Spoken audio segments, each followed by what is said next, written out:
भाई लोग जी सर आप भी थोड़ा सा इसको दोनों साइड से दिखलाई। बिल्कुल पहले फ्रंट दिखा देना सर, फ्रंट और सर सामने देखिए प्लीज, सर सामने दोनों साइड से देखना आप ही है लीजिए। इसको। हाँ देखिए इसलिए कि पीछे पीछे शेर की ऐसे रहिए, होल्ड करिए। पड़ी है। Yes yes yes yes, one last. हाँ दूसरा हिस्सा पलट दीजिए सर, दूसरा हिस्सा पलट दीजिए। एक मिनट सर। हाँ सर यस सर अरे यार आप क्या कर रहे हो, प्लीज आप क्या कर रहे हो, पीछे भैया, अरे आप पीछे भी। यस यस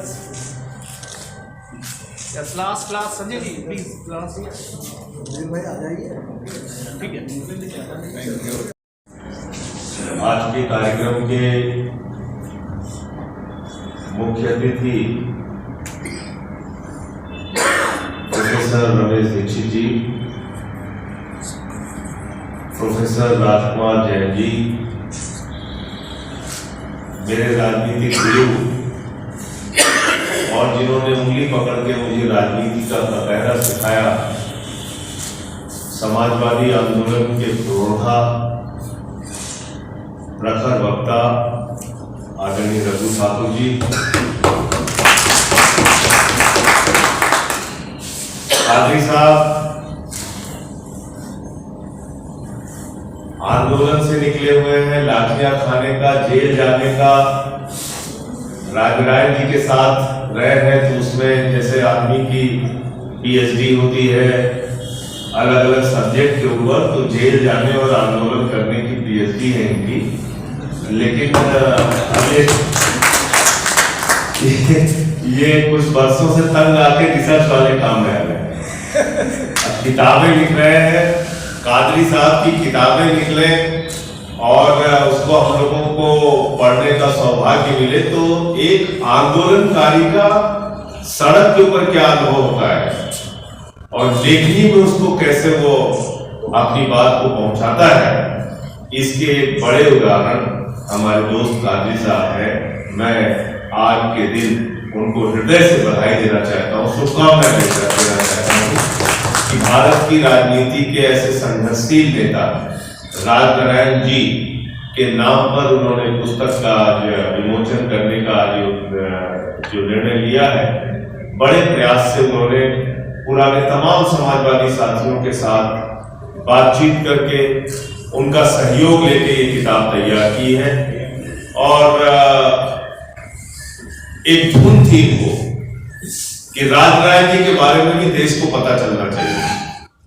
उनके ऊपर उतना काम नहीं हुआ जितना बड़ा उनका जीवन था, उनके ऊपर उतना काम नहीं हुआ जितना उनके जीवन का संघर्ष था। उनकी छवि एक ऐसे नेता के रूप में बनाई गई कि जिन्होंने हमेशा धारा के विपरीत जाके काम किया। तो मैं समझता हूं कि ये सौभाग्य कादरी साहब की वजह से मिलेगा हम सबको कि हम इस किताब के माध्यम से राजनारायण जी के व्यक्तित्व के बारे में जान पाएंगे और देश और दुनिया को बता पाएंगे। तो इसके लिए हृदय से इनको बधाई देना चाहता हूं। ये किताबें आप लोग जरूर खरीदेगा, ज्यादा से ज्यादा लोगों तक पहुंचे ये बात। और मैं भी प्रयास करूंगा कि दिल्ली के अंदर, पंजाब के अंदर, जहां भी और हो सकता है, लखनऊ में ज्यादा से ज्यादा लोग किताब खरीदें, राजनारायण जी के बारे में जाने। जो सहयोग मुझसे बनेगा मैं निश्चित तौर पे करूंगा, ये मैं आश्वस्त करना चाहता हूं। कादरी साहब 96 का चुनाव लड़ रहे थे हमारे यहाँ सुल्तानपुर से, विधानसभा का। उस वक्त इनसे मुलाकात हुई थी और तब से लेके लंबा अरसा हो गया।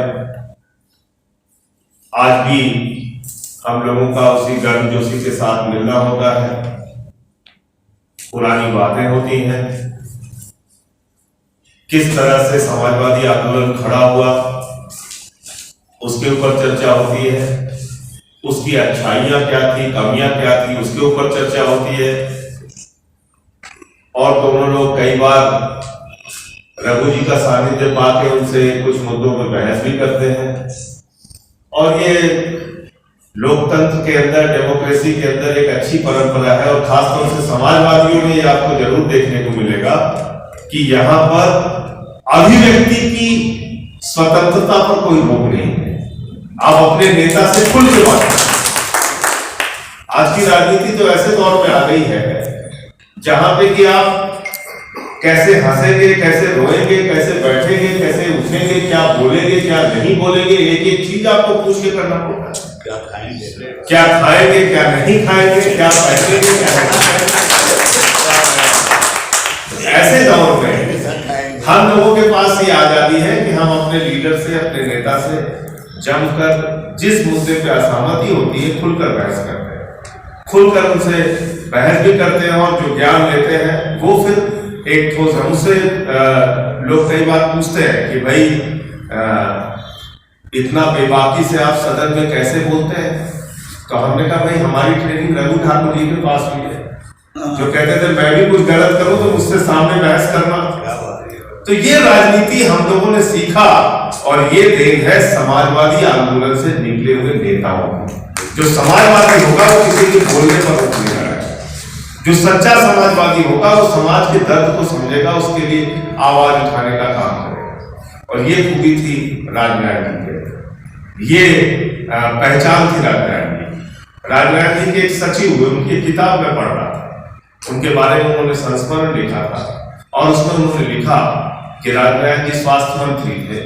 उनके घर के सामने कुछ लोग धरने पर बैठे हुए थे और वो धरना अनशन में तब्दील हो गया था। भूख हड़ताल पे छात्र बैठे हुए थे, मेडिकल के छात्र थे। होली का त्योहार था, राजनारायण जी को अपने घर जाना था और उन्होंने अपने सेक्रेटरी को बुलाया और उनसे कहा ये लड़के जो बाहर बैठे हैं हमारे घर के, इनके मुद्दे का समाधान क्यों नहीं हो रहा है। तो उनके सेक्रेटरी ने कहा कि साहब कानून में ये बाधाएं हैं जिसकी वजह से हम इनका काम नहीं कर सकते। राजनारायण जी ने कहा अगर कल तक इनके पक्ष में ऑर्डर नहीं हुआ तो देश का स्वास्थ्य मंत्री इन मेडिकल के छात्रों के साथ धरने पर बैठे। ये नेता थे,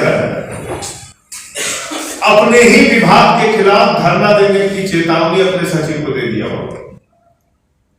और उनके सचिव ने लिखा कि मैंने स्वर्गीय लाल बहादुर शास्त्री जी के साथ भी काम किया है, लेकिन अगर मुझे भारत के प्रधानमंत्री स्वर्गीय लाल बहादुर शास्त्री के बारे में लिखने को कहा जाए तो मैं 2-4 पेज लिख सकता हूं, लेकिन अगर मुझे राजनारायण जी के बारे में कहा जाए तो मैं उनके ऊपर पूरे रामायण के कितनी सादगी के अंदाज से घटना जी बनी और भारत की राजनीति